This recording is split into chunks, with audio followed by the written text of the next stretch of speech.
son 6 ritmos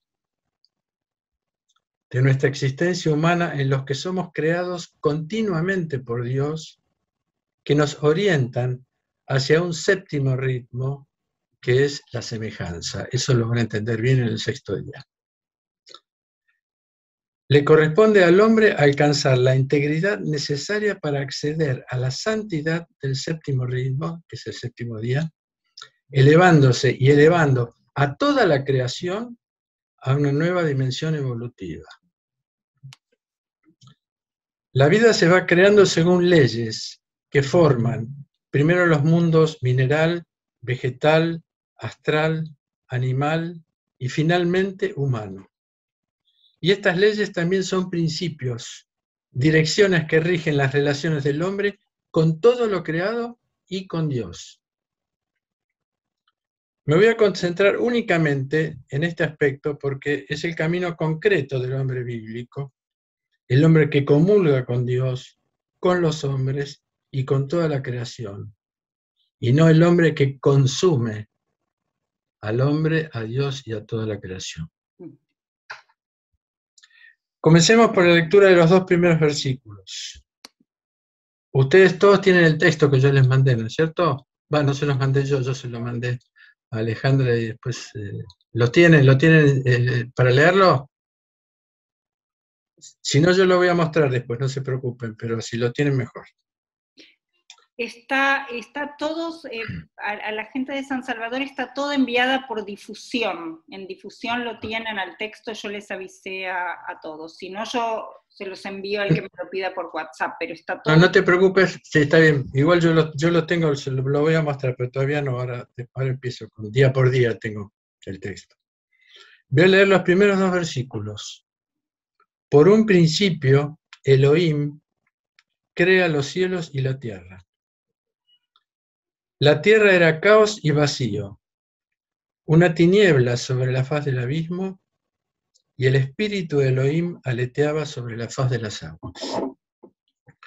Ustedes ya se dieron cuenta de que no hemos traducido los 2 nombres de Dios. Todos sabemos que Dios tiene muchos nombres, pero al mismo tiempo no tiene ningún nombre. Y el hecho de llamarse Dios es porque Él se nombra.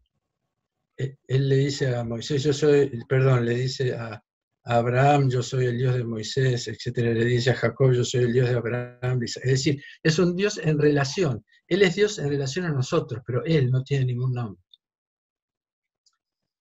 Como dicen los doctores de la Torá, no es un invento mío. Mantuvimos los nombres en hebreo porque en las escrituras Elohim se utiliza para nombrar a Dios en su aspecto de poder y de justicia. Y Adonai, Señor, que sería la traducción de Yahvé, que es su aspecto misericordioso. Adonai, el nombre Yahvé, para los hebreos es impronunciable. Nunca van a decir Jehová o Yahvé, es impronunciable. Este nombre solo lo conocía el gran sacerdote. ¿Y qué pasó? Ustedes saben que las letras hebreas tienen consonantes. Las vocales no figuran en los textos. O sea que a veces una misma palabra puede significar varias cosas. Y eso es muy interesante porque enriquece tremendamente el texto. Yo les voy a dar un ejemplo de eso. Entonces ese nombre quedó sin saberse porque con la destrucción del templo murió el gran sacerdote y no se supo. No se sabe cuál es, si era Yehova, Yahvé, Yubí, no se sabe exactamente. Entonces se puso Adonai, pero ya antes lo tenían los hebreos, porque el único que hablaba, que decía el nombre divino era el gran sacerdote. El primer versículo del texto nos habla del principio. Bereshit, no es comienzo, no es una buena traducción. Principio. Bereshit en hebreo, que quiere decir cabeza. ¿Qué es el principio? Es un tiempo que es anterior al tiempo de la humanidad. Este principio. El tiempo conocido recién se va a materializar en el día 4, con la creación del Sol, la Luna y las estrellas. Tiempo que corresponderá a la metahistoria de la humanidad hasta Noé, seguro hasta Abraham. El principio está dirigido a nosotros, es nuestro principio. Aquí en estos actos está nuestro origen. Y en este punto de partida atemporal, antes de los actos de creación, Dios manifiesta su intención de crear todo lo que conocemos. ¿Y qué manifiesta esta intención? El deseo de Dios. Sin ninguna necesidad, Dios, comunión de tres personas divinas, Padre, Hijo y Espíritu Santo, que habitan en un amor mutuo y eterno, sin necesidad de nada más, ha decidido hacernos pasar de la nada a la existencia a todas las criaturas de los 6 días. Nuestro Creador desea que algo distinto de Él surja. Este deseo inicial, entonces, es el arquetipo de todo deseo y nos da un sentido primordial, que no es el deseo de obtener, sino el deseo de ofrecer.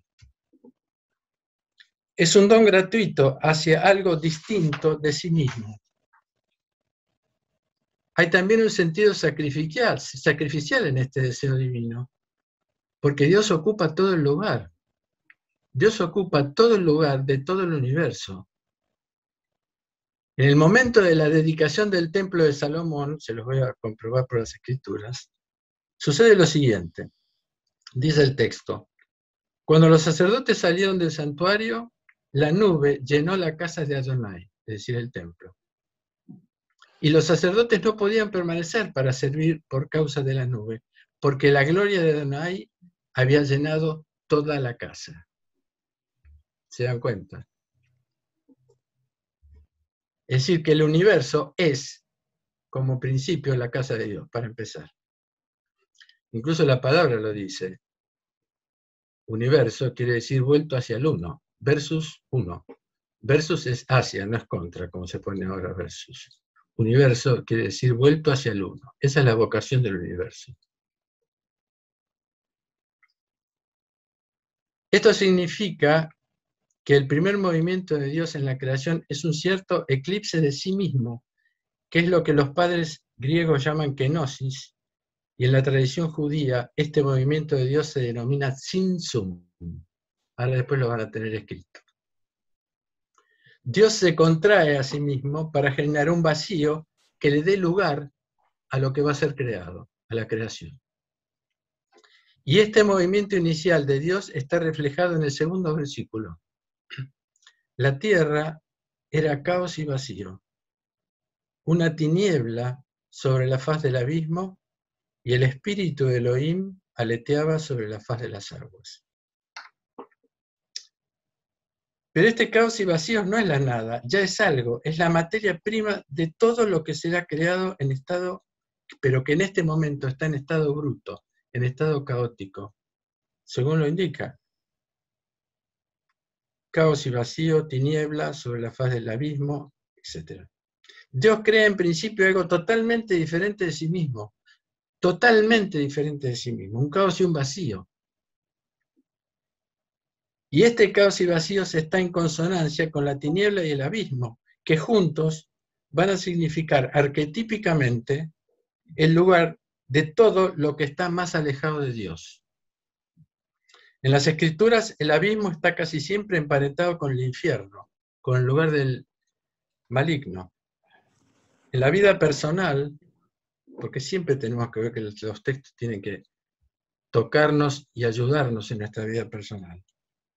Es la regresión hacia la nada y la caída a la angustia que se hace sentir por los mismos símbolos del abismo. Oímos en un salmo: las aguas suben hasta mi alma, me hundo en el fango del abismo sin fondo, caigo en lo profundo de las aguas y el torrente me sumerge. Sácame del fango, que no me hunda en él, líbrame de los que me odian y de las aguas profundas.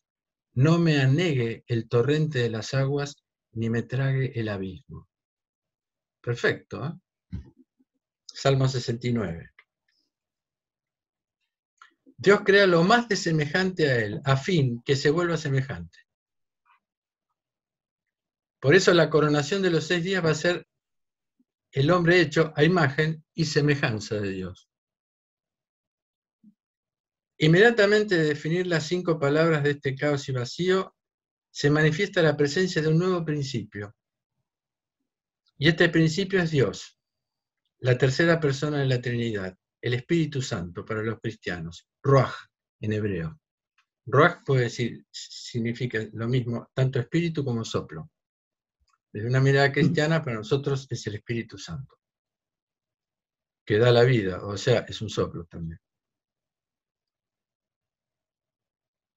El Espíritu aletea sobre la faz de las aguas, dice el texto, transmitiéndole la vida a esa sustancia primera y origen de todo lo creado. Es el Espíritu Santo, Señor, que da la vida, como decimos en el credo, en el Salmo 104. Envías tu Espíritu y son creados, y renuevas la faz de la tierra. Al deseo de Dios como voluntad del Padre sigue ahora el deseo que se manifiesta en el Espíritu Santo como transmisión de energía vital a esa masa informe que todavía está con ese aletear sobre las aguas donde le está transmitiendo la energía del Espíritu Santo para que salga a la vida, para que algo salga a la vida.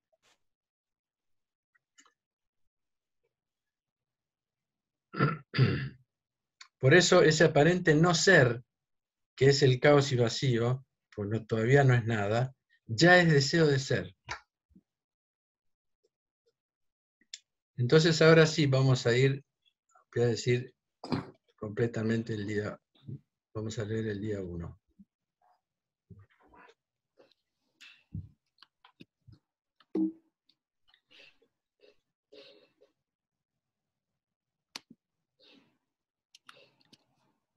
¿Ven el texto?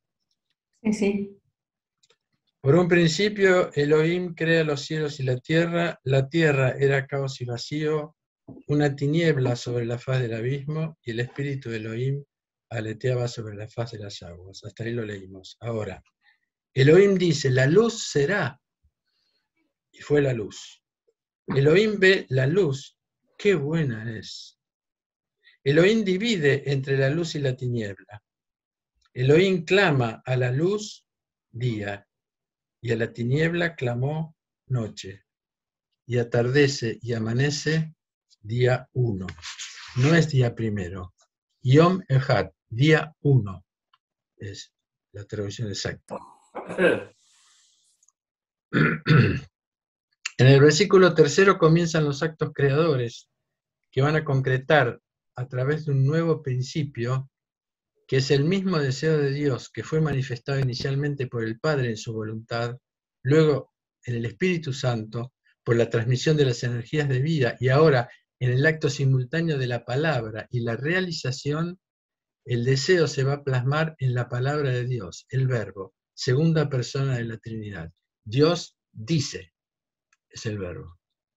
Ojo que para el judaísmo, el Espíritu y el Verbo son emanaciones del Padre, todavía no se había manifestado la Santísima Trinidad.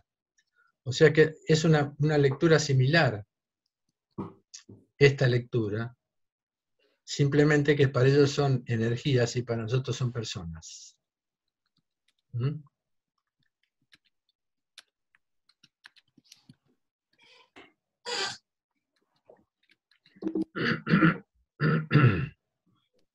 Según la traducción exacta, estamos en el día 1 y no en el día primero. Y ese día 1 es el día 1 porque esa luz creada de este día es la materia prima de todo lo que existe.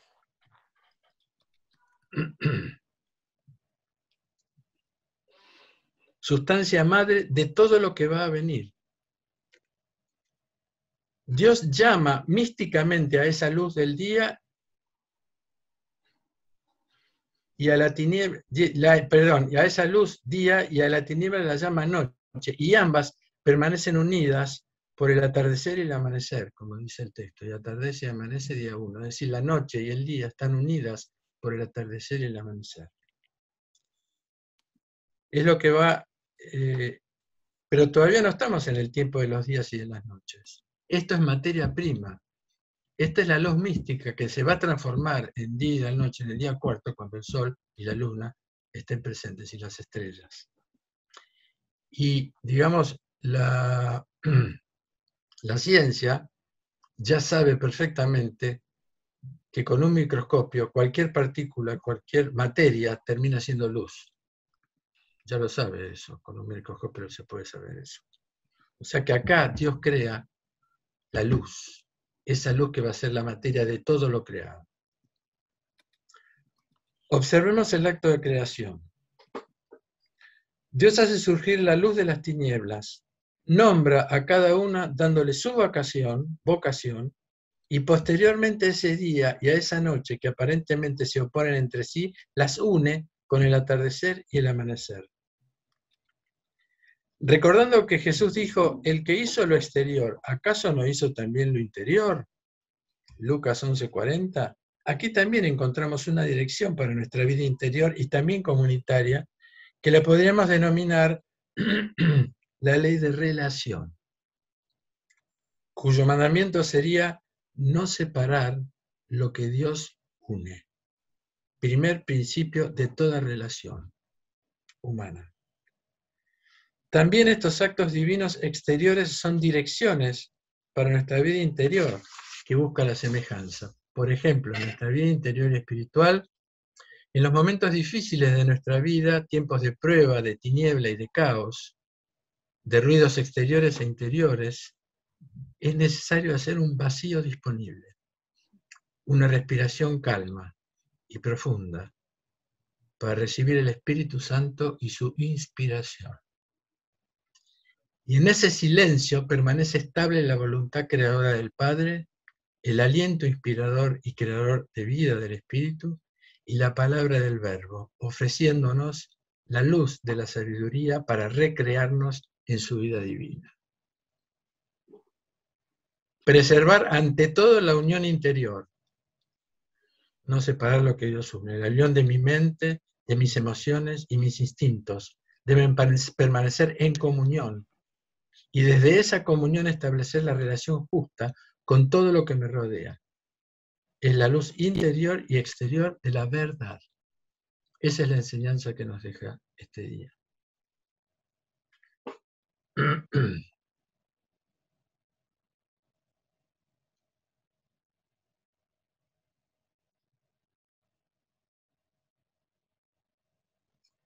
Día segundo. Elohim dice, habrá una bóveda en medio de las aguas y dividirá entre las aguas y las aguas. Elohim hace la bóveda y divide las aguas bajo la bóveda de las aguas sobre la bóveda. Y así es. Elohim clama a la bóveda cielos. Y atardece y amanece el día segundo. En este día comienza la formación del mundo. Las grandes aguas del abismo del día 1 van a ser separadas en aguas de arriba y aguas de abajo. Y el límite de ambas va a ser una bóveda, una cúpula que va a sostener firmemente a las aguas de arriba. El cosmos es dividido en dos partes mediante la palabra del Verbo y es construido como dos templos, el templo celestial y el templo terrestre. Y hay un tercer templo. ¿Saben cuál es? Pregunto. ¿El hombre? Muy bien. El Evangelio de Juan hablaba del templo de su cuerpo. ¿Se acuerdan? Lo que hicieron, estudiaron con el padre Agustín.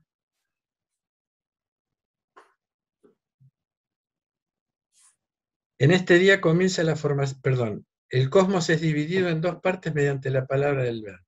Dios divide, distingue las aguas de arriba de las aguas de abajo a través de una bóveda que llama cielos. Es una construcción por distinción. Es decir, que esta materia primera del día 1 ahora es organizada en elementos de pares opuestos, pero relacionados, construidos como un templo. Nuestro cuerpo está construido por elementos pares. Tenemos 2 ojos, 2 piernas, 2 brazos. Tenemos además de lateralidad los miembros superiores y los miembros inferiores, es decir, los miembros de arriba y los miembros de abajo, usando las palabras de la Biblia.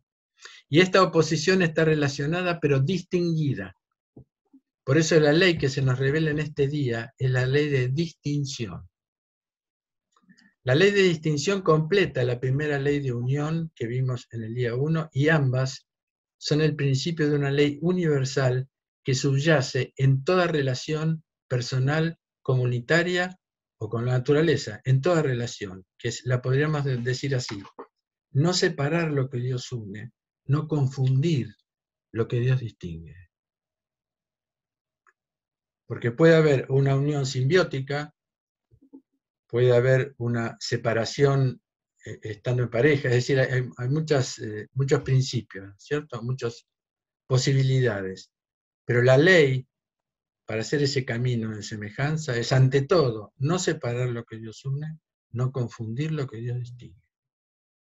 En el libro del Eclesiástico oímos: contempla las obras de Dios, van todas dos por dos, una frente a la otra. Es decir, el mundo es creado dual. Por eso el padre Jacques, mi maestro espiritual, decía: ¿por qué esta dualidad universal? ¿Para qué los elementos opuestos para que los elementos opuestos perezosamente se ignoren, o para que violentamente se destruyan, absorbiéndose uno al otro? Separación y confusión deben dar lugar a la justeza de la relación. Las parejas universales existen para desposarse en correspondencia mutua, existen para dialogar y corresponderse uno al otro, para cumplir una creación en perpetua génesis. Día tercero.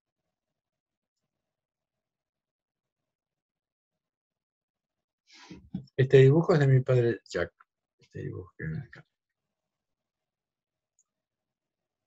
El texto dice: Elohim dice, las aguas de abajo de los cielos se acumularán en un lugar único y se verá lo seco. Y así es.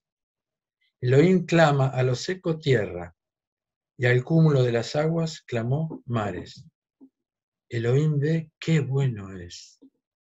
Elohim dice: la tierra verdadera de verdor, de planta que siembra su semilla, de árbol frutal que fructifica según su especie y lleva semilla en sí mismo sobre la tierra. Y así es. La tierra hace salir verdor, planta que siembra su semilla según su especie, árbol que lleva fruto con semilla en él según su especie. Elohim ve qué bueno es. Y atardece y amanece, día tercero. No sé si recuerdan que tanto el día tercero como el día sexto tienen dos creaciones. Acá en el día tercero se ven claramente las dos, es decir, la tierra que emerge del agua y las plantas que emergen de la tierra. En este día el Verbo ordena la acumulación de las aguas a las que llama mares en un lugar determinado para que surja lo seco, es decir, la tierra. Ya está participando en la creación del acto creador. Aparece un nuevo movimiento. La tierra surge de las aguas y las plantas surgen de la tierra. Es un movimiento ascendente que vence a la ley de gravedad, y este movimiento es la vida. La vida es una salida más independiente de la materia. Una prueba de esto son las plantas, los árboles que trascienden a la ley de la gravedad. Hay una fuerza nueva que no pertenece a los objetos materiales, que da una verticalidad ascendente. Aquí aparecen los primeros vivientes, que son las plantas, y su manifestación más evolucionada, el árbol.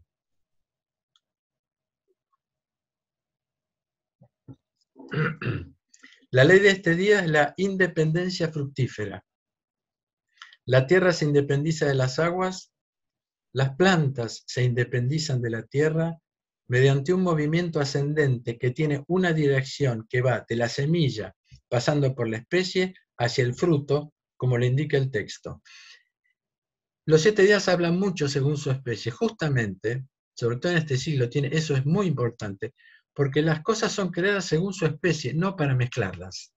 No se mezclan las cosas. Cada una tiene su especie. Es decir, la especie en el mundo vegetal es la persona de cada uno. Es decir, la flor, la rosa es una rosa.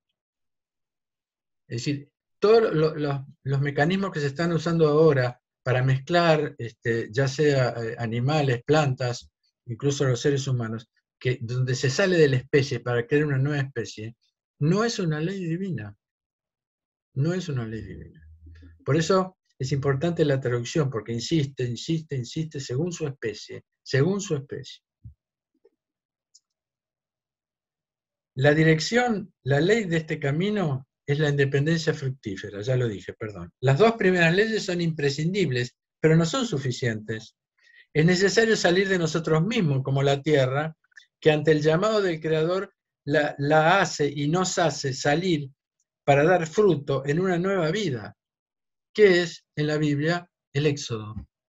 No es casualidad que Dios llame al Éxodo primero a un hombre y su familia y después a un pueblo. Es la independencia fructífera ¿de qué? La independencia fructífera de las civilizaciones, de las Babeles. Recibimos la semilla de la palabra divina y la hacemos crecer, fructificar en actos. Y esto es la vida, la sinergia, la unión de las energías de la palabra creadora y la tierra en este día y posteriormente en la tierra del hombre, en el sexto día. La Biblia y las ciencias humanas más diversas ven entre el árbol y el hombre una semejanza profunda. En el capítulo 2 del Génesis, el Señor Dios, Adonai Elohim, propone al hombre la experiencia del paraíso a través, que vamos a ver la vez siguiente, si quieren. El Señor propone al hombre la experiencia del paraíso a través de los elevados símbolos espirituales del árbol de conocimiento, de lo bueno y lo malo, y del árbol de vida. En el Evangelio de Marcos oímos esto, que es muy interesante. Vienen de Betsaida, llevan a Jesús a un ciego, le ruegan que lo toque. Toma al ciego de la mano, lo hace salir fuera del pueblo. Le pone saliva en los ojos, le impone las manos y le pregunta, ¿miras algo? Él alza la mirada y dice, miro a los hombres, son como árboles, los veo caminar. ¿Mm?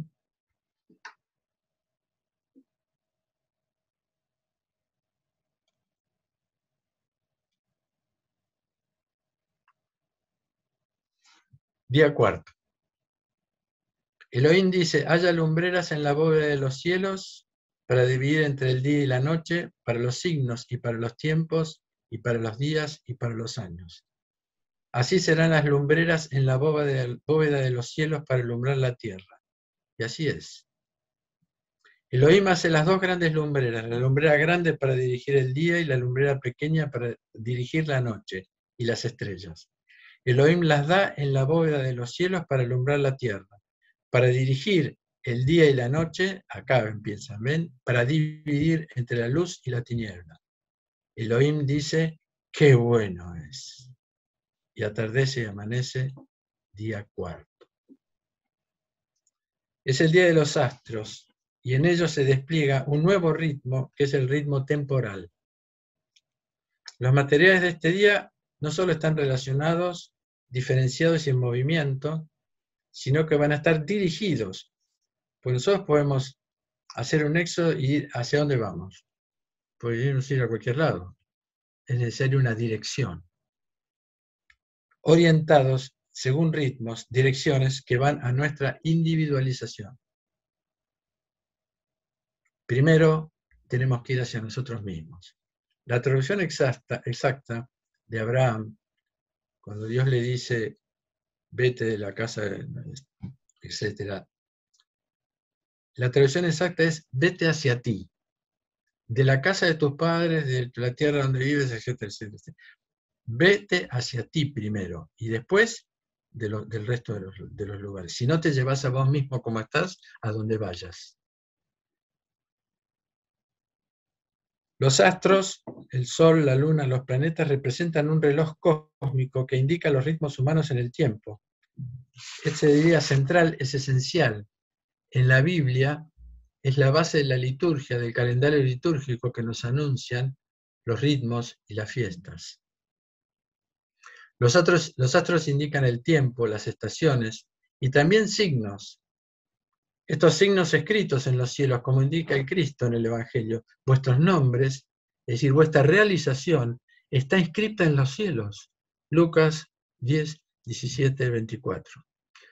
Anuncia ciertos determinismos en nosotros, es decir, nuestro temperamento y las direcciones posibles y significativas que podemos tomar en nuestra vida, según ritmos más fuertes y más débiles. Nosotros nacemos con un temperamento. Esas son nuestras cartas para jugar el partido de nuestra existencia. La dirección hacia nuestra vocación, y para nuestra vocación, sería que el texto nos habla de 4 funciones de los astros: alumbrar, dividir, significar y dirigir.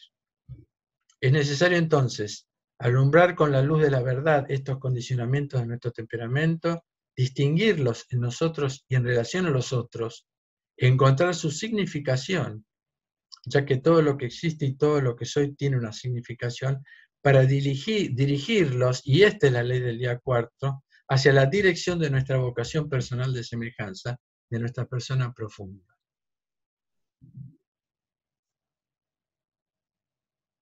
Ustedes cuando estén cansados me dicen, yo voy a tratar de hacer los 7 días, pero ustedes me lo dicen, por favor.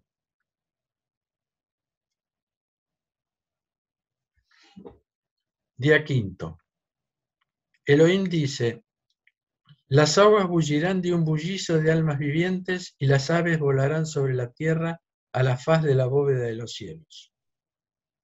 Elohim crea los grandes dragones y toda alma viviente y serpiente que bulle en las aguas según sus especies, y toda ave alada según su especie.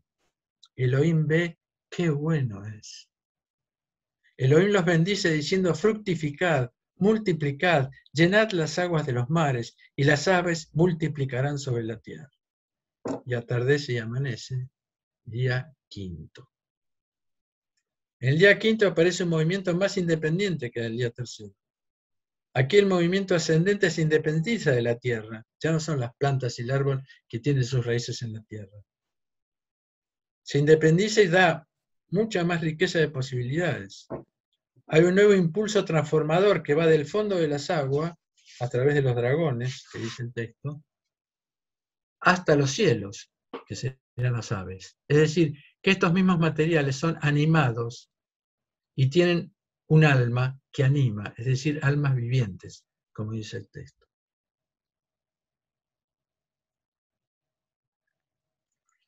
El bestiario que nos muestra este día es el conjunto de los arquetipos que se expresan simbólicamente en nuestra psicología profunda.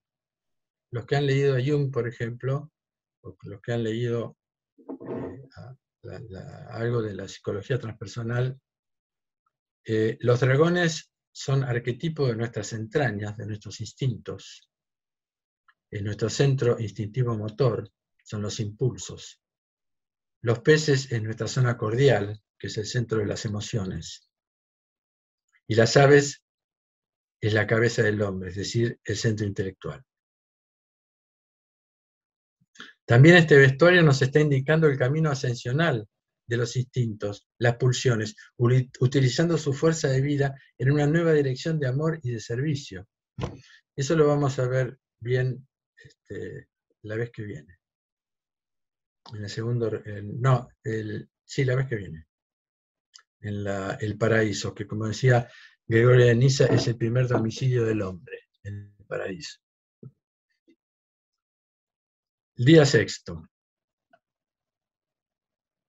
Vamos a pasar rápidamente, porque ya como les dije antes, hay 2 creaciones, ¿no es cierto? Primero, los animales de la tierra, ya no son del agua, sino de la tierra.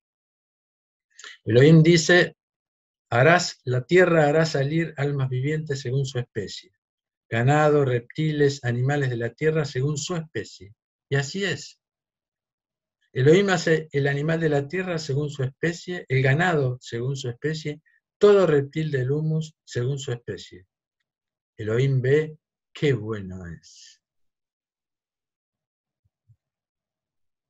Elohim dice, haremos un humano a nuestra imagen para nuestra semejanza y dominarán el pez del mar, el ave de los cielos, el ganado, toda la tierra, todo reptil que repta sobre la tierra.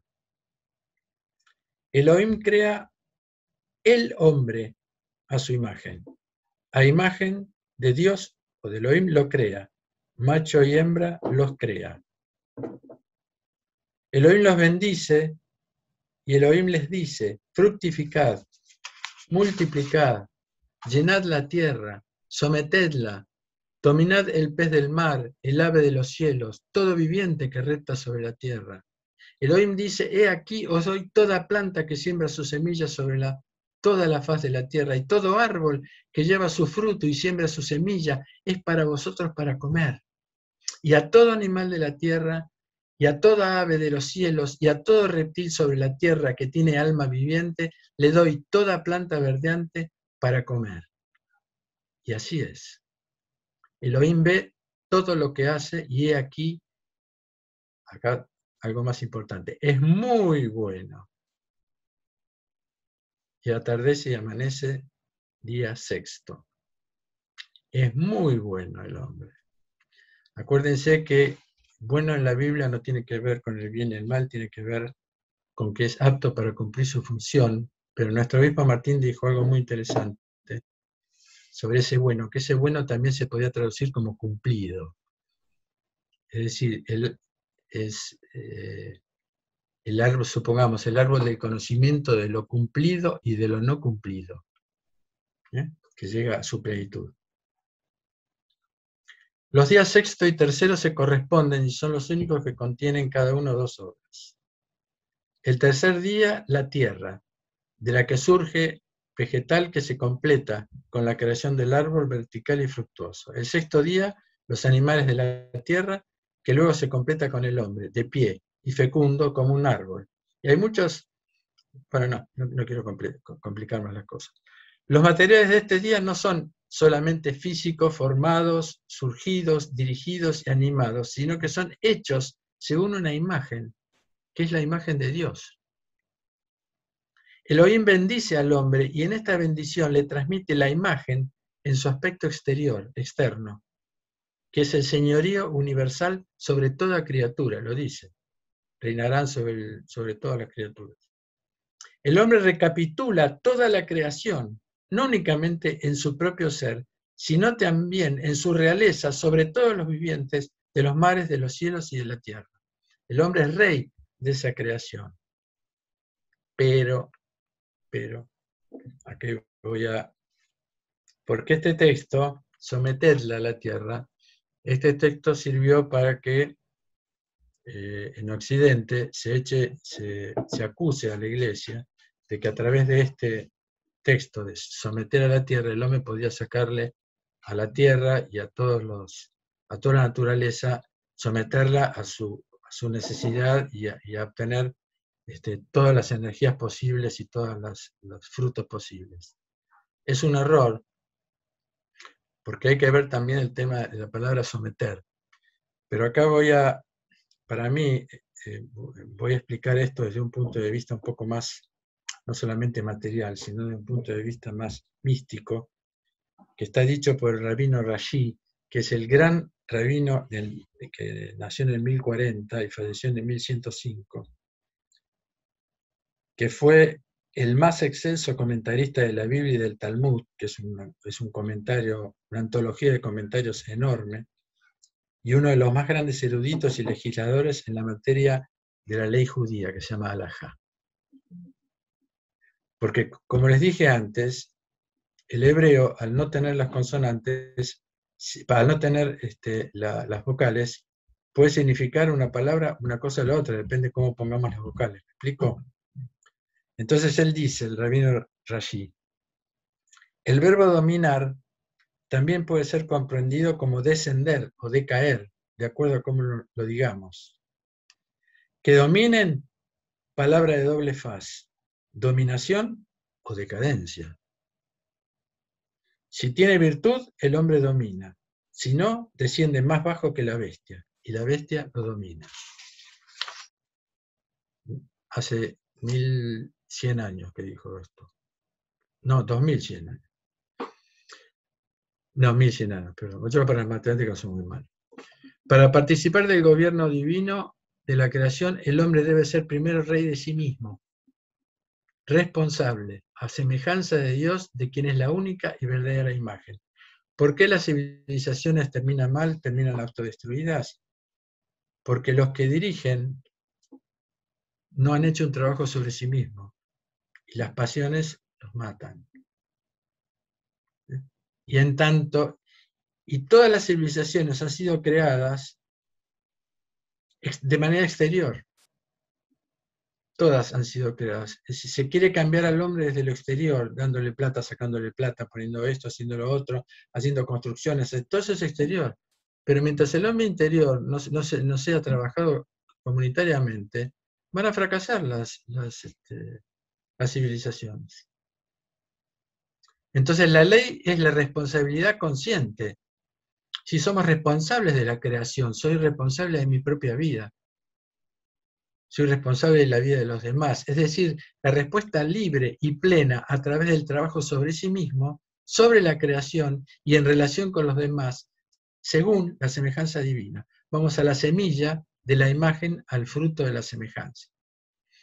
La traducción mejor es: hagamos un hombre a nuestra imagen para nuestra semejanza, porque la imagen la tenemos y la semejanza tenemos que, no sé si conquistarla, no me gusta la palabra, pero tenemos que llegar a la semejanza. Fíjese que inmediatamente que en el texto dice, para eso tengo que volver al texto, espérenme un segundito.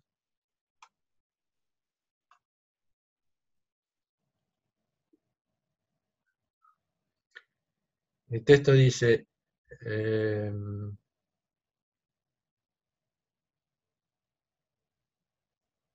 haremos un hombre a nuestra imagen. No, lo que pasa es que lo tengo tapado con la parte de arriba para nuestra semejanza, y dominarán el pez del mar, el ave de los cielos, el ganado de la tierra. No, lo tengo tapado el texto ese, bueno, no importa. No importa. Es decir, lo importante es, dice, haremos a nuestra imagen y semejanza. Dios hace un hombre a imagen de Elohim, lo crea. Ya no habla de la semejanza. No dice imagen y semejanza nuevamente. O sea que la primera vez que dice imagen y semejanza es a nuestra imagen y para la semejanza. Que la semejanza, bueno, ahora vamos a hablar de eso. La exégesis hebraica nos habla de una participación. Haremos, la palabra haremos. La exégesis hebraica nos habla de una participación de Dios con toda la creación, incluso los ángeles. Dios anuncia al hombre que será quien reine sobre todo lo creado. Es decir, la interpretación bíblica hebrea, hay varias, una dice que es una participación de Dios con todo lo que ya está creado. El rabino Rashi agrega que es la humildad de Dios que sin necesitarlo consulta a su consejo, sobre todo de ángeles, enseñando que el superior debe tomar consejo de su inferior. Ese es el plural. Los padres de la Iglesia, por supuesto, vieron en este plural un anuncio velado de la Santísima Trinidad. También se puede interpretar como un plural de majestad, como algunos exegetas modernos. Todas son válidas. Una de las consideraciones más interesantes es que este diálogo no es solamente con la participación de los ángeles o de las tres personas divinas, sino que ya aquí Dios inicia un diálogo con el hombre, donde yo le estaré diciendo, juntos, tú y yo, hombre, haremos un hombre, a nuestra imagen y para nuestra semejanza.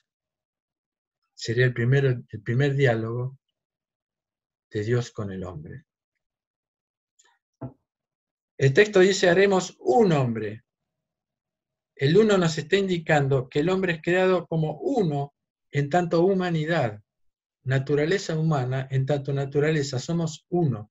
Estamos todos separados ahora, pero como naturaleza somos uno. Es decir, que en tanto humanidad somos uno, pero además ese uno también nos revela la creación de manera personal, no es según su especie, como está explicado hasta el quinto día, es uno por uno Dios nos crea, es una creación personal de Dios y donde nos da a cada uno su propia imagen, no es según su especie.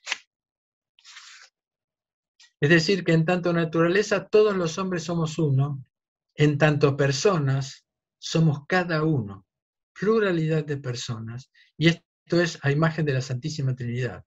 Dios es un solo Dios, en tanto su naturaleza divina, y tres personas divinas.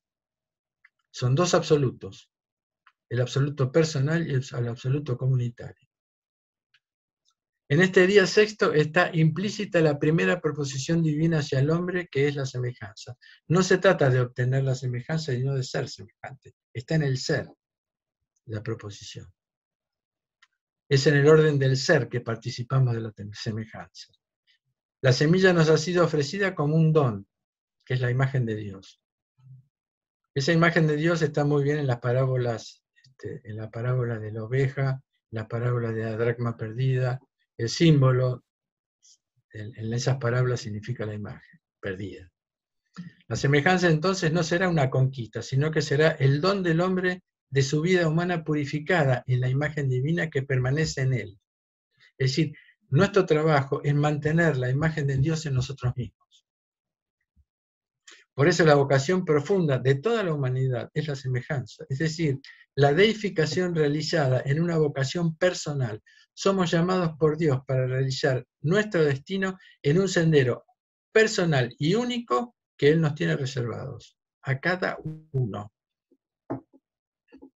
Aquel que persevere le daré una piedrita blanca que tiene su nombre, dice el Apocalipsis. Esa piedrita blanca que tiene su nombre, esa es la vocación de cada uno, es el nombre. De la abismal diferencia de lo creado el día 1, caos, vacío, tiniebla y abismo, casi en estado infernal, pasamos a participar de la imagen de Dios, con la promesa del fruto de la semejanza. Pero para participar de la semejanza, el hombre debe aspirar al día séptimo. El sexto día es la creación del hombre, pero no es su cumplimiento. Por eso es para su semejanza. El día sexto es la tarea del hombre en su responsabilidad de realeza sobre toda la creación. Pero si el hombre se detiene en este día y se ejercita en dominar la creación para su propio provecho, tanto la creación puede ser la naturaleza, las personas, todo, el hombre se convierte en la cifra del anticristo, 666. Es la repetición del día 6 que no puede pasar al 7. El 6 en el cuerpo, el 6 en el alma y el 6 en el espíritu. No puede pasar al 7. El 7 es el número del espíritu. Ruach en hebreo quiere decir espíritu y el número de la palabra da 7. Es el hombre en su condición material que no puede pasar a su condición espiritual. Un hombre sin espíritu, dice nuestro fundador de la iglesia, es una bestia inteligente. El hombre es creado para reinar, dominar, multiplicar. Es decir, el multiplicar no significa solamente tener hijos, significa multiplicar toda la creación. Dominar, multiplicar, como lo indica el texto, pero ese reinado se realiza sirviendo y no aprovechándose de la creación. Y esa es la semejanza, porque Dios desciende para servir a su creación. Ya lo van a ver la vez siguiente, si tienen voluntad de continuar. Y ahora viene el día séptimo.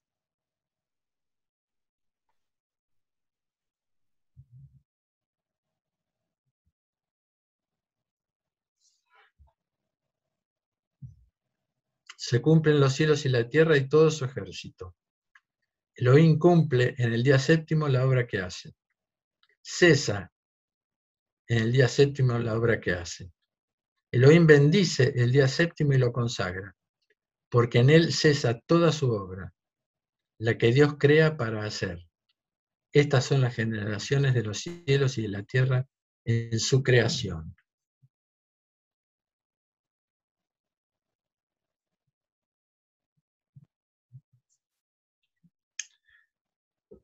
Que Dios descansa no es una buena traducción, porque Dios no se cansa, no experimenta cosas físicas, corporales, ni psíquicas tampoco. Cesa, es cesar la palabra. El día séptimo es el día del cumplimiento, del perfeccionamiento de la creación. En él se realiza la relación entre el Creador y su creación, entre Dios y el hombre, y entre el hombre y todas las criaturas. Dios consagra el día séptimo para que se hagan sagrado el resto de los días.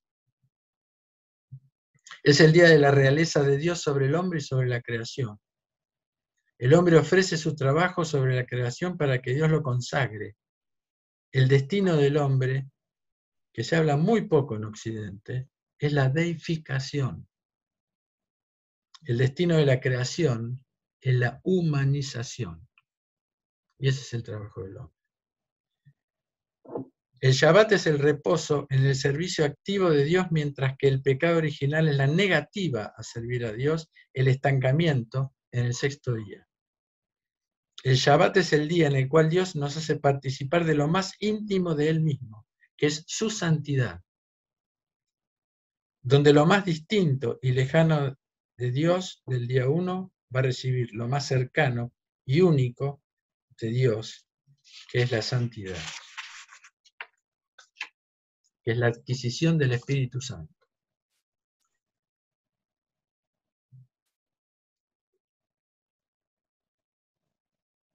Se ve muy bien en este icono, ¿no es cierto? Que están los 6 días y la mano de Dios que bendice los 6 días. Termino con un texto de Abraham Heschel. La ley del Shabbat intenta encaminar el cuerpo y mente a la dimensión de lo sagrado. Trata de enseñarnos que el hombre no se halla solo en relación con la naturaleza, sino también en relación con el creador de la naturaleza. ¿Qué es el Shabbat? El espíritu en forma de tiempo. Con nuestros cuerpos pertenecemos al espacio. Nuestro espíritu, nuestras almas remontan a la eternidad, aspiran a lo sagrado. El Shabbat es el ascenso a la cima. Nos concede la oportunidad de santificar el tiempo, de elevar el nivel al nivel de lo sagrado, de contemplar lo sagrado absteniéndonos de lo profano.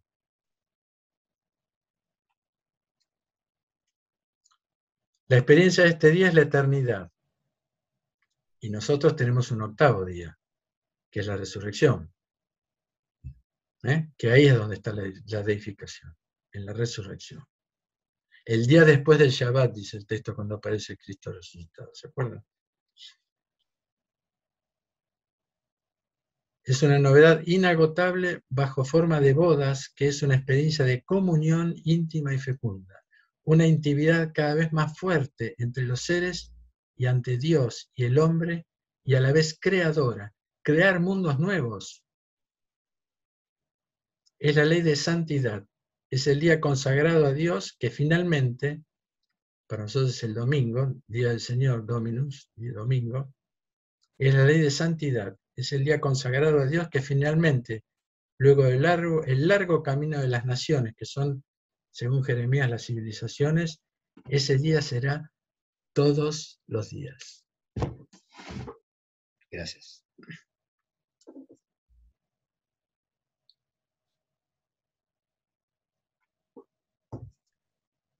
Bueno, gracias Enrique, y creo que es el momento que puede haber preguntas. Así que si hay preguntas, no sé si Alejandra recibió preguntas. Bueno, sí. Las lees vos, Alejandra, y sí, Enrique las contesta. Sí, gracias Enrique. Voy a simplemente transmitirte algunas preguntas de que la gente fue haciendo en la medida en que vos hablabas. Las voy tomando de aquí. Dice la familia Zavala, buenas tardes, ¿por qué el surgimiento de la vida está antes del surgimiento de los astros? Qué buena pregunta. tenemos que primero que tener en cuenta, primero porque los astros son la vida, es decir, son seres vivos los astros. O sea que primero era más importante, primero tiene que surgir la energía vital, la energía de la vida. Para después, los astros son criaturas que se mueven, inclusive. Es decir, por eso, porque para empezar, digamos, la respuesta más simple me parece a mí, no sé si cubre la respuesta de esta pregunta. El primero tiene que ser la vida. Es decir, antes de Dios, si bien los judíos dicen que hubo 36 creaciones anteriores a la nuestra, de los cabalistas, pero bueno, eso no sabemos. Pero teóricamente este texto nos está indicando que antes de Dios no había nada, que Dios se retrae para darle lugar a esta creación. Entonces, lo primero que da es la energía vital, la energía de vida. No sé si responde esto. Alice y Jorge quieren, ¿eso respondió a la pregunta? ¿Quieren? Sí, en parte, digamos. Yo supongo que es algo un poco alegórico, porque hace referencia a otro tipo de vida, o sea, no es lo que conocemos desde la ciencia, digamos, ¿no? Totalmente. La Biblia hay no algo es un simbólico libro, en esto. es decir, sí, pero entendamos qué es el símbolo. Dos cosas.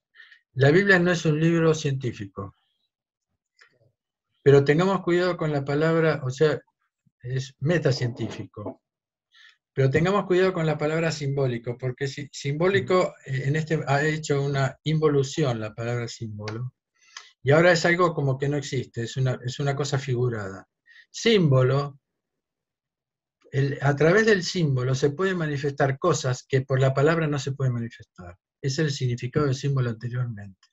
Por eso la Biblia tiene 3 palabras que tienen la misma raíz, que es parábola, que es decir algo desde una cosa conocida que va hacia lo desconocido, y eso es parábola. Diabolos, que es lanzar en dispersión, que es el diablo, el maligno.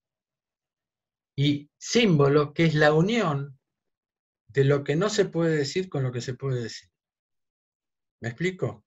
Es decir, hay 2 conocimientos en el mundo, un conocimiento científico, que es el conocimiento intelectual, y hay un conocimiento que es metafísico, que se manifiesta a través de los símbolos, pero que es tan o más real que lo que vemos y que lo que conocemos o lo que estudiamos. Quiero aclarar esto que estoy diciendo, ¿no? Porque tenemos que tener cuidado con las palabras, es decir, simbólico, alegórico. La alegoría es otra cosa. La alegoría es una forma de estudiar un texto, que es que, por ejemplo, Moisés puede ser alegoría de Cristo, por ejemplo, puede ser la tipología, un tipo de Cristo, por ejemplo.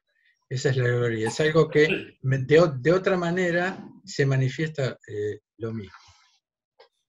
Que bueno, eso, lo que vos decís podría significar eso, pero lo que te quiero aclarar es lo del símbolo, porque ahora la palabra simbólico es decir, esto es simbólico, lo mismo que la palabra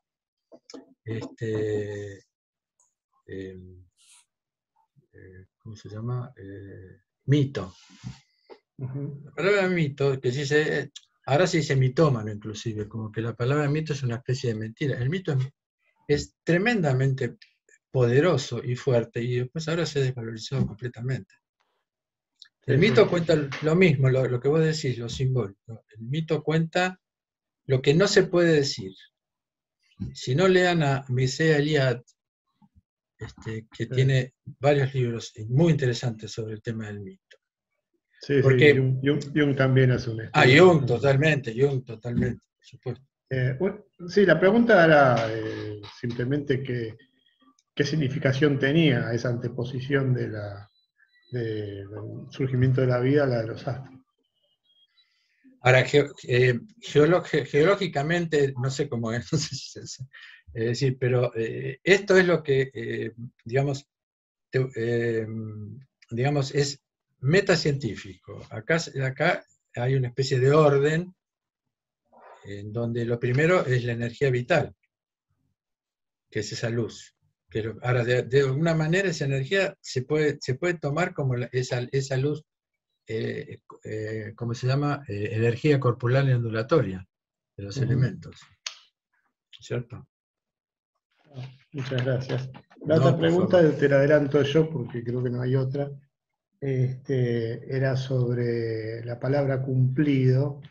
Sí. De nombre creo que es. Sí, cuando dice es muy bueno, que como que es algo cumplido, tiene que ver también con la palabra completo, o sería algo un poco equivalente a que hay mayor completud en el ser humano que en el resto de las creaciones. Sí, sí, totalmente. Es decir, eso se ve muy claro en el Apocalipsis, cuando se acuerdan que Jesús dice, ojalá fuera frío o caliente, o sea, ojalá hubieras cumplido en tu frialdad o en tu ser caliente, pero como sos tibio, así como no cumplís, como no llegás hasta el final, no cumplís con eso, te voy a vomitar de mi boca, te voy a dar una pequeña prueba, digamos, sí, es totalmente eso. Dios, es decir, Dios, Jesús y cualquier persona en la Santísima Trinidad, cuando dice, los amó hasta el fin, dice el Evangelio de Juan, no es un amor a medias. Jesús los amó, pero los amó hasta el fin, cumplió. Pero no es el cumplimiento de buen alumno, es el cumplimiento de llegar hasta el fin de algo. Un ejemplo típico de eso es San Pablo. San Pablo mataba cristianos. Se le aparece Cristo, ¡pum!, se cae del caballo, se queda ciego durante un tiempo. Pero ese hombre había llegado hasta el final del mal, digamos, entre comillas, de lo malo. Dios lo toca, le da vuelta y miren lo que llega. Él había hecho la experiencia del cumplimiento. Eso no quiere decir que tenemos que llegar hasta ser los más malos de todos, para ser los más buenos, pero en ese sentido es lo que vos decís, sí, totalmente. Hacer algo hasta el final. Bueno, gracias. Está contestada. Hay otra pregunta de Silvia que dice, el Tzimtzum, ¿qué palabra lo traduce en el texto del día 1? Esa es la pregunta. Las 5 palabras, caos, vacío, tiniebla, abismo. El Tzimtzum es decir, es una palabra hebrea que los maestros hebreos inventaron, que quiere decir retracción. No está la palabra en el texto, pero está el acontecimiento. Es decir, ¿qué es lo que una vez que Dios decide la creación, tanto los maestros hebreos como los maestros cristianos se dan cuenta que ese caos, vacío, tiniebla, abismo es algo que no es Dios y que fue el producto de que Él se retrajo. Ese Tzimtzum y esa kenosis se ve totalmente. Lo puedo explicar en la Santísima Trinidad. El Padre es el silencio. El Padre habló muy poco, en la Biblia habló 2 veces, dando testimonio del Hijo, no habla de Él. Este es mi Hijo, dice el Padre. El que habla es el Hijo. El Hijo hizo un Tzimtzum de su naturaleza divina. Lo dice San Pablo. Es decir, ocultó su naturaleza divina, retrajo su naturaleza divina para poder encarnarse. Pero ese Tzimtzum, esa kenosis que dicen los maestros griegos, esa kenosis lo llevó no solamente a ser un hombre, cuando él era Dios, sino que lo llevó a ser el peor condenado, porque la cruz se daba a los peores asesinos que había en ese momento en el Imperio Romano. Toda esa retracción que hace Dios también es un Tzimtzum o una kenosis, como lo llaman los griegos. Dios se borra, las personas se borran en sí mismas. Dios habla del Hijo, el Padre habla del Hijo. El Hijo dice, yo todo lo que yo digo, lo digo lo que dice el Padre. El Hijo se borra frente al Padre. El Espíritu Santo os recordará todo lo que yo os he dicho. El Espíritu Santo se borra tanto que no sabemos su nombre, porque Espíritus son los 3 y Santos son los 3. No sabemos su nombre todavía. Sabemos el nombre del Padre, sabemos el nombre del Hijo, que es unigénito, pero no sabemos el nombre del Espíritu Santo. O sea, Dios en sí mismo hace una retracción permanente para que nosotros podamos crecer y podamos crecer y llegar hasta la deificación, que es participar en las energías divinas. No sé si respondió. Sí, respondió totalmente. Ahora tengo yo una pregunta. ¿Eso tendría que ver, esto, Enrique, que acabas de comentar, con el negarse a sí mismo? Totalmente. Pero es lo que tiene, lo dice Jesús eso. Pero ese negarse a sí mismo no es negarse nuestro ser, es negar nuestro ego. Lo que Pero dice es como Dios. ese tipo de retracción, como retraer el ego para Sí. dejar que el ser entre en comunión con lo divino. Exactamente, exactamente. Esa es la cruz. La cruz que el Dios nos pide, que Cristo nos pide, es esa. Por eso nuestro encuentro con Él es en el Huerto de los Olivos. Ahí nos encontramos y ahí convivimos con Él.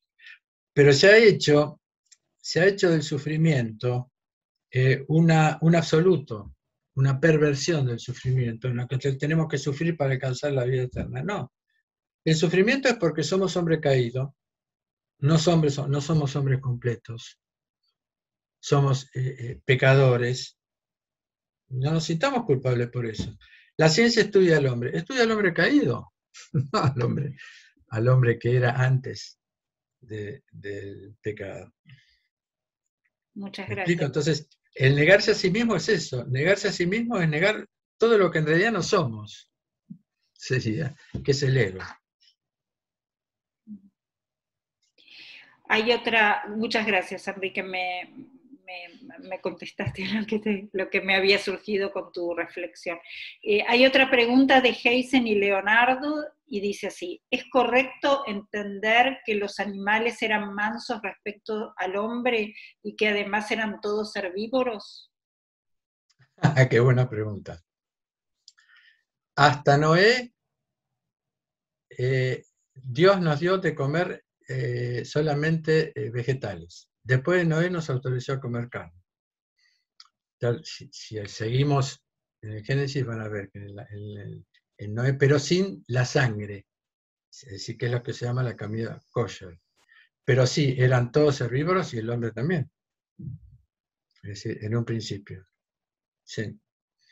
De todas maneras, te vuelvo a decir, somos hombre caído. Es decir, comemos carne, pero somos hombre caído. La carne no era para comer. Ahora, ¿qué pasa? Que comer tiene otra significación. Yo no quiero confundir. Comer es comulgar. Cuando el hombre come de la naturaleza, está comulgando con la naturaleza. La naturaleza se ofrece y nos da el alimento. O sea, la naturaleza está programada para ofrecerse al hombre, para lo que el hombre quiera. Es toda una comunión de ofrecimientos, la mirada de Dios sobre el mundo. Nosotros hicimos una comunión, una incomunión, descomunión, no sé cómo decirlo, de provecho. Comulgar es decir, cuando nosotros comulgamos el cuerpo y la sangre del Señor, si nosotros comulgamos con Él entra en nuestro cuerpo. ¿Me explico? O sea que el tema del comer es un tema muy, muy interesante, eso lo vamos a ver muy clarito en el pecado de comer del árbol. ¿Está contestada la pregunta, Heise y Leo? ¿Sí? Ok. Paso a la siguiente. Andrea pregunta: ¿podemos profundizar en haremos al hombre a nuestra imagen? Bueno, haremos, yo más o menos lo expliqué, puede ser es decir, un haremos plural en el sentido de que son el Padre, el Hijo y el Espíritu Santo, que desde ya les digo una cosa: la Santísima Trinidad es una comunión absoluta, siempre actúan los tres, siempre actúan los tres. Es decir, hay tres palabritas que designan, que es lo que mejor designa teológicamente la Trinidad, que es todo desde el Padre, por el Hijo, en el Espíritu Santo. Es decir, el Padre es fuente, el Hijo es camino, y el Espíritu Santo es fuente de santificación. Entonces siempre actúan los tres. que se vea uno y no el otro, o que aparentemente intervenga uno o el otro, es otra historia. Pero el haremos es simplemente la confirmación de que siempre Dios está actuando en una unidad de voluntad. Siempre hay una sola voluntad en las tres personas. Y ese haremos es un plural.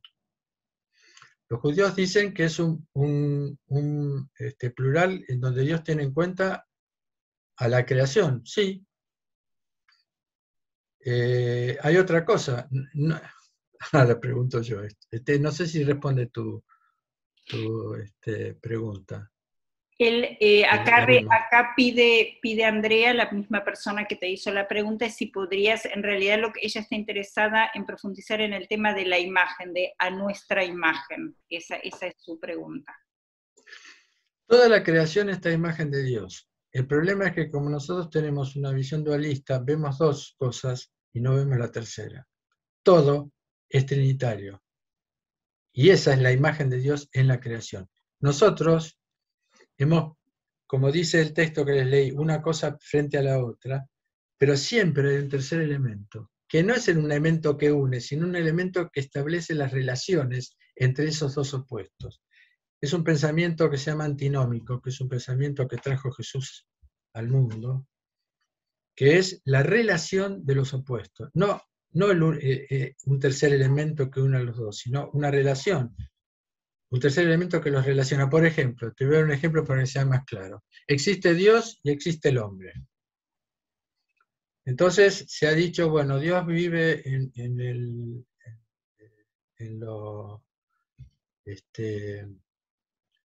¿cómo es la palabra? Dios vive, nunca me sale la palabra porque nosotros nunca decimos eso, lo natural y lo sobrenatural, como si fueran dos Dios vive en lo sobrenatural y el hombre en lo natural. No, existe Dios, existe el hombre y existen las relaciones de Dios con el hombre. Ese es el tercer elemento, por ejemplo. Y como eso, todo, es decir, toda la creación es imagen. Entonces, el trabajo, sobre todo de los cristianos, es mostrar ese tercer elemento que está en todos los acontecimientos, está en toda la creación, está en todo, que esa es la imagen de Dios, todo el mundo. Ahora, después, la filosofía, las ciencias, etcétera, etcétera, a veces sí, a veces no, yo no hablo mal ni de la filosofía ni de las ciencias, pero son conocimientos que a veces son duales. Y nosotros ya no estamos acostumbrados a la mirada trinitaria. Pero todo es imagen de Dios, que es 3, que es el número 3. No sé si te responde. ¿Contestó Andrea? ¿Tenés algo más? ¿Sí? Vilma quiere hacer una pregunta. ¿Y podés abrir tu micrófono, Vilma, por favor? Si querés hacerla directamente. Sí, continuando, a ver si entendí la respuesta a la pregunta anterior. Cuando los santos dicen, en todo veo a Dios, ¿no? Ver a Dios en todas las cosas, es esto que vos explicaste, Enrique, de el hombre y ver a las cosas como a Dios porque hay una relación. ¿Sería un poco eso? Perdóname, no te entiendo. Perdóname. Claro, lograr esa relación, ¿no?, entre Dios y el hombre sería como ver a Dios en todas las cosas, porque existe esa relación, lo llegás a ver. Sí. Es un poco eso, Sí. como cerrando lo que comentaste, esto que decían los santos, veo a Dios en todas las cosas. Sí, es esta relación. Está bien. Ustedes gracias. no sé si conocen la vida de San Serafín de Sarov. San Serafín de Sarov es un santo ruso del siglo XVIII-XIX que le dio al mundo la experiencia del Espíritu Santo.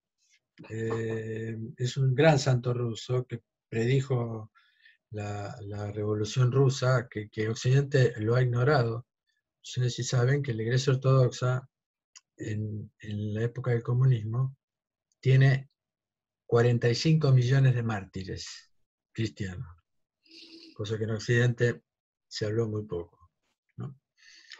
Y San Serafín de Sarov a una persona común y corriente. Él fue un monje durante 50 años y después tuvo 5 años convirtiendo a miles y miles y miles de personas, preparándolos para la prueba que se les venía de persecución que tuvieron los rusos.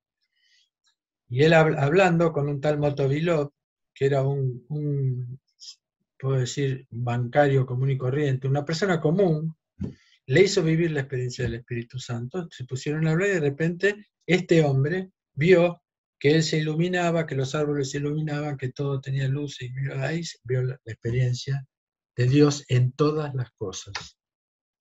Es un libro hermosísimo, que es sobre San Serafín de Sarov.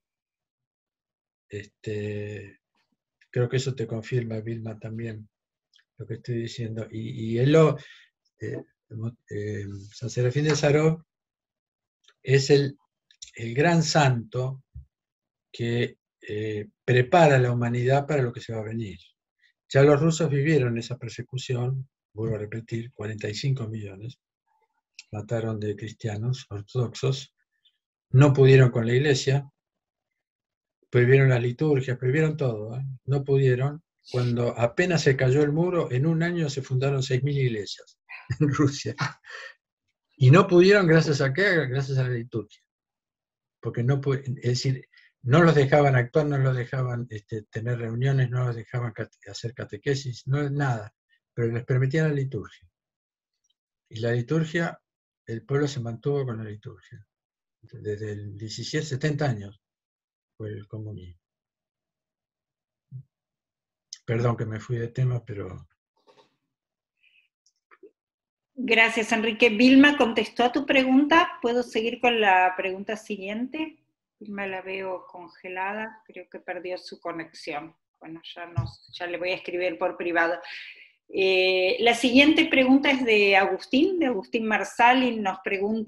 Te pregunta, Enrique, ¿perdimos la semejanza en la caída? Es la pregunta de Agustín. Perdón, lo pregunto yo. Perdón, es la pregunta de... Acá me aparece, perdón, Catherine, me aparece...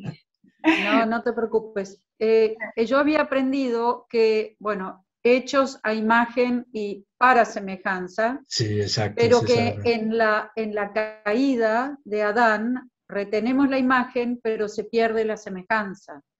Es decir, la semejanza... Hay que seguir buscándola, digamos.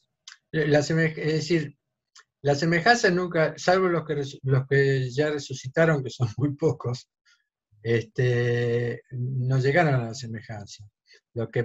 Pero tampoco se pierde la imagen. La imagen está tapada. El trabajo sobre sí mismo, del que yo hablo, que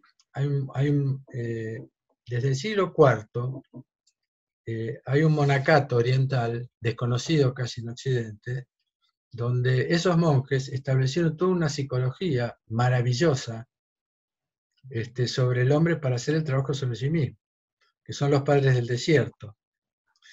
Que ellos, me permití que diga dos cositas aparte, ellos se fueron al desierto porque se dieron cuenta que en el siglo IV, cuando empezó a entrar, como dice San Gregorio de Niza, acá no se da tanto la cristianización de los paganos, sino que se va a dar la paganización de los cristianos, porque entraron de lleno, entró la política en la iglesia y demás, a pesar de que hay acontecimientos muy importantes de la iglesia en esa época, pero ahí mucha gente se fue al desierto a vivir el evangelio a rajatabla, y eso es el nacimiento del monacato.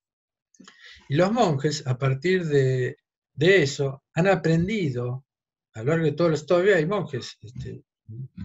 Otro de mis padres espirituales es un monje de Egipto que murió en el 2006, que yo lo tengo ahí, que se llama Mata el Mezquín, que ellos viven la experiencia absoluta, es decir, se privan de todo.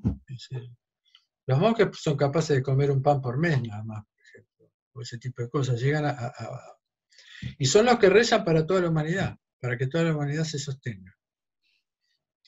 Y los monjes han desarrollado una psicología psicoespiritual, o sea, un trabajo en el alma para llegar al espíritu, que es maravilloso. Pero es muy difícil. Y eso es lo que se llama la cruz. La cruz que dice Cristo es ese trabajo primero y culmina el tema de la cruz cuando somos crucificados sin ser culpables. Es decir, ahí es donde culmina la cruz. Porque nosotros tenemos la cruz, de los errores que cometemos tenemos que volver, ¿no es cierto?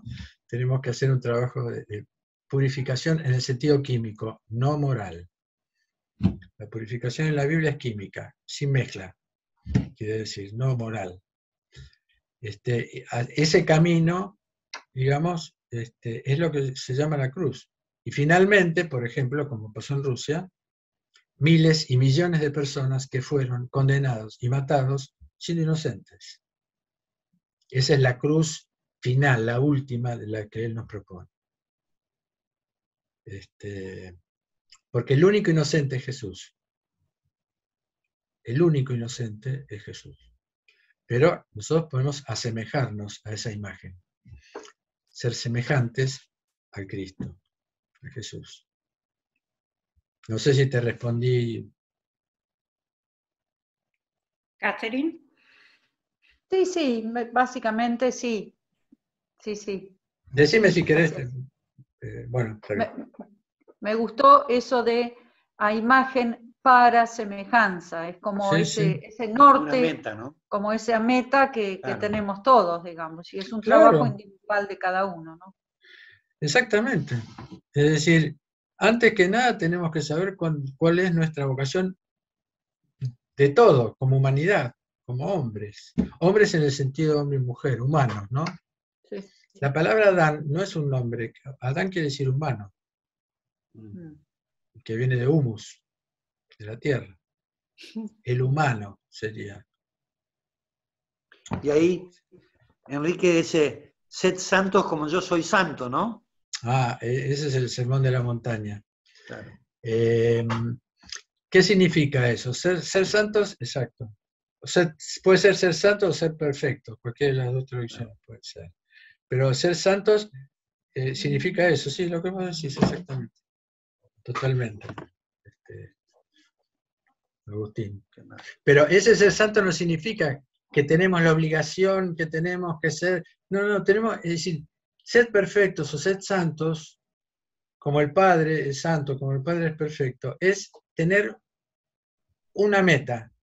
Claro. Nunca vamos a llegar, vamos a llegar, pero ya sabemos que es ahí, es la ley de la dirección del día cuarto. La ley de la dirección. No solamente tenemos que hacer un éxodo, ir hacia arriba, pero bueno, estoy hacia arriba, ¿dónde voy? Puedo ir para allá, ser santo. Ese es el camino. Nunca vamos a llegar, porque aparte, después de la vida, hay otra vida, donde se continúa el proceso, sin cuerpo, pero con alma y con espíritu. Que es la vida que nosotros llamamos nacer al cielo, por eso no llamamos que murió, sino que nació al cielo. Y ahí se continúa lo que no se hizo, y se continúa lo que se va a hacer, porque es un larguísimo camino, de siglos y siglos. Hay una pregunta más. ¿Está contestado Agustín y Catherine? ¿Quieren? ¿Sí? ¿Puedo seguir?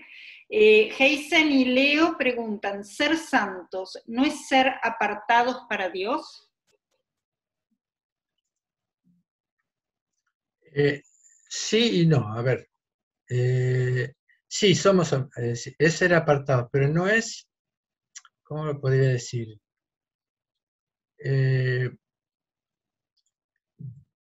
No es, porque me suena un poco, pero puede ser que sea un problema mío, me suena un poco a clasista esto, ¿no? Yo soy santo, estoy apartado, porque justamente la santidad es el servicio.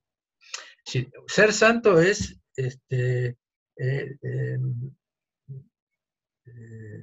adquirir el Espíritu Santo. Es decir, si quieren no sé si hay tiempo, hablo de lo que es la santidad, es decir, que es la transmisión del Espíritu Santo. Si me dan 5 minutos, se los puedo transmitir. El Espíritu Santo tiene 4 niveles de profundización en el mundo, lo dice San Máximo el Confesor en el siglo VI. La primera es la vida. Todo existe por el Espíritu Santo, Señor que da la vida. Salmo 104. Y eso es para toda la humanidad. La segunda manifestación del Espíritu Santo es las ciencias, las artes, las relaciones. Es una segunda manifestación, que eso es para todos los seres humanos y para toda la creación.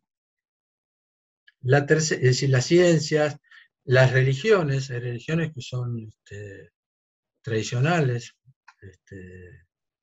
que tienen ciertas cosas en común. Y ahí está el Espíritu Santo también. O sea, en el budismo está el Espíritu Santo, en el hinduismo está el Espíritu Santo también, que es la segunda manifestación. La tercera manifestación es en la iglesia. Recién ahí, la tercera manifestación del Espíritu Santo es en la iglesia, que surge en Pentecostés.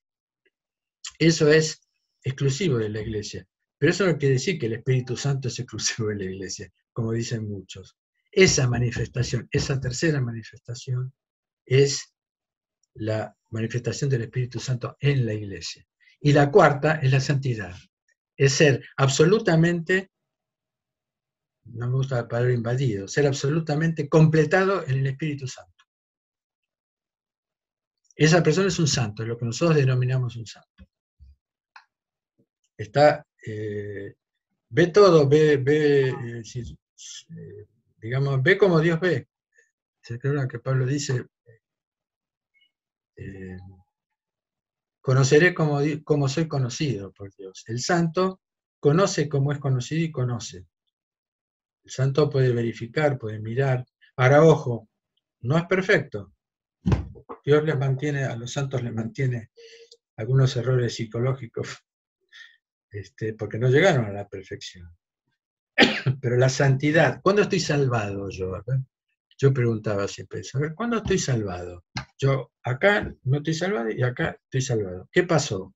Es eso, la adquisición del Espíritu Santo en todo mi ser. Esa es la santidad. Heisen y Leo contestó la pregunta. ¿Quieren? ¿Está bien? Ok. ¿Alguien tiene alguna otra pregunta? No tengo nada escrito. Si alguien quiere preguntar algo. Sí, Peter, ¿quieres abrir tu micrófono, por favor? No, quisiera comentar brevemente sobre esta cuestión de la santificación y de ser santo como Dios es santo.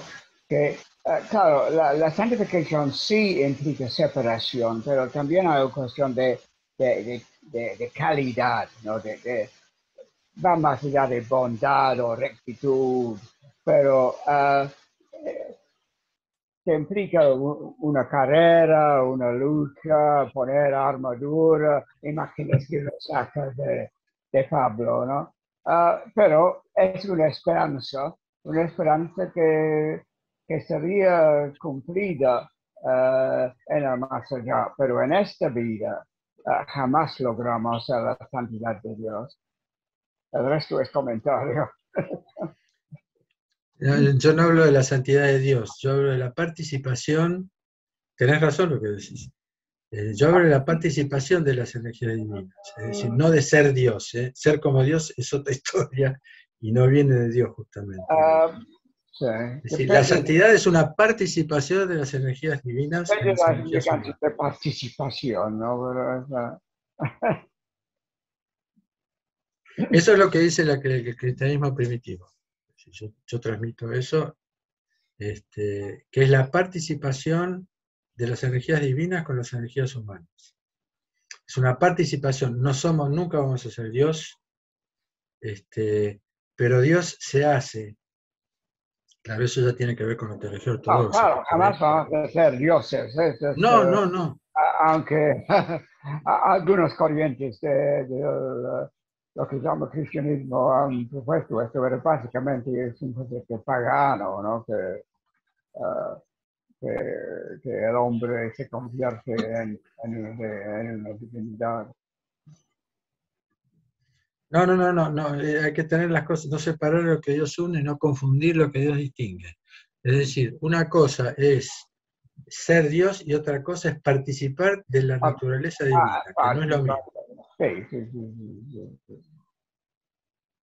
Son dos cosas diferentes y hay que tenerlo claro eso.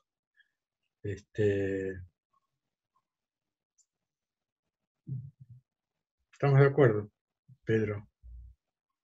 Peter, ¿querés agregar algo más o preguntar algo más? No, por el momento no. Bueno, muchas gracias por tu participación. Sí, Mónica, ¿querés abrir tu micrófono, por favor? Sí, cómo no. Me gustaría, de ser posible, Enrique, que me explicaras cómo es que el Espíritu Santo se manifiesta en el budismo o en el hinduismo. En ese Me debería haber segundo callado la boca. Ahí me confundiste un poco. No, es decir, tenemos que decir, si vemos Noé, ustedes se van a dar cuenta de lo que estoy diciendo. Es decir, porque Dios con Noé, no, es decir, Noé no era ni judío ni cristiano. Noé era el único justo de su época, pero no era ni judío ni cristiano. Y Dios hace con Noé una primera alianza, que es con toda la humanidad. Y en ese momento, porque todavía no existe, recién con Abraham surge el judaísmo. Es decir, hace una alianza con toda la humanidad. No se van a salvar solamente los cristianos. Es decir, ahora, ¿qué pasa?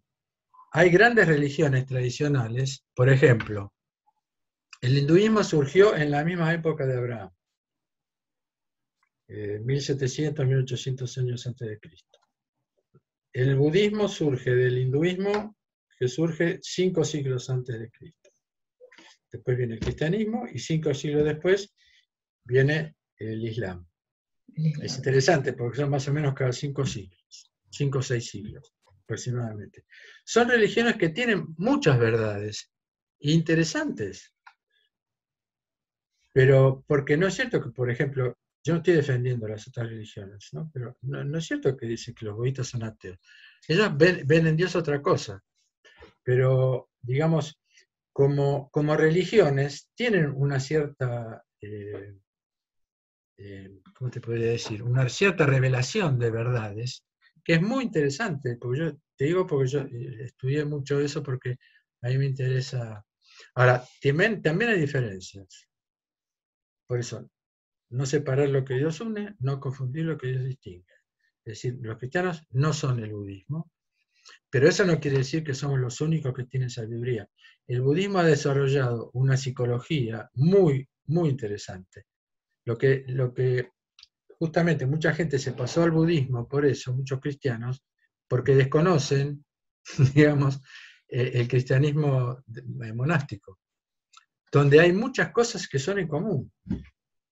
No todas, pero hay muchas cosas que son en común. Por eso yo me refiero a eso, pero es una manifestación que no es la misma que la tercera manifestación que es en la iglesia, a través de los sacramentos y a través de la presencia del Espíritu Santo. Pero no solamente es con las religiones, con las religiones tradicionales, no digo cualquier religión, pero también con la ciencia. Es decir, la ciencia está inspirada por el Espíritu Santo. Las artes están inspiradas por el Espíritu Santo. Algunas, otras están inspiradas por el maligno, pero digamos, todo lo que sea creativo tiene una cierta inspiración del Espíritu Santo, que no es el Espíritu Santo de la Iglesia, la tercera manifestación. No sé si más o menos Sí, te agradezco. Sí, me quedó un poco más claro. Muchas gracias. No, por favor. No sé si es Agustín o Catherine, pero hay un comentario que dice: no somos panteístas. No sé si alguno de los dos, el que lo haya escrito, quiere preguntar o comentar algo sobre esto. ¿Vieron? Claro, que el panteísmo, que es lo que creen los hinduistas, es que uno con Dios, uno con Dios. Sí, el monoteísmo es que Dios es Dios y es divino, y nosotros, las criaturas, no somos Dios ni somos divinos. Es la diferencia entre el panteísmo y el monoteísmo. Exactamente. Las únicas religiones monoteístas son el cristianismo, el judaísmo y el islam. Y el islam. que también hay diferencias, ¿no? Pero el resto sí, bueno, el hinduismo ve a Dios en todo, en las vacas, en todos lados de Dios. Claro. Es decir, pero ¿no hay un aspecto de Dios en cada cosa? Es decir, el Espíritu Santo está en la vaca. Ahora, no es lo mismo, pero lo que yo me refiero es todo creado por Dios. Pero tengamos cuidado, hay mucha gente que ahora está en el universalismo. Yo creo en todas las religiones. No cree en nada la persona. Meterse en una religión es toda la vida. Meterse en una revelación lleva toda la vida. Pero después se pueden producir encuentros. ¿Me explico? Porque de alguna manera el Cristo, como dice Pablo, va a terminar siendo todo en todos. Hay una última pregunta de Graciela que dice, ¿Dios hace una alianza con Noé y toda la creación? Sí. Sí. Tiene 7 mandamientos. Ya lo vamos a ver en su momento si quieren.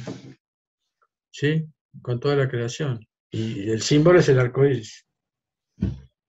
Que justamente el arco iris está en muchas religiones como símbolo de alianza, no solamente en la revelación judeocristiana. Es muy interesante, no es muy interesante. Toda la Biblia es muy interesante, a mí me apasiona. ¿Contestó a tu pregunta, Graciela? Bueno, yo tengo una pregunta más con respecto a lo que decía Catherine, y es si esto del panteísmo y monoteísmo tenía que ver con lo que vos decías de no confundir lo que Dios distinguió. Exactamente, ¿no? Sí. Esa era mi pregunta. Si panteísmo quiere decir un Dios en todos lados. Pan es universal, quiere decir la palabra. Y bueno, los hinduistas creen en eso, creen en la reencarnación, por ejemplo. Nosotros no. Los budistas también creen en la reencarnación, nosotros no.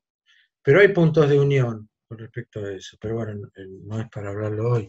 Hay ciertas cosas, no digo que hay reencarnación en el cristianismo, por favor.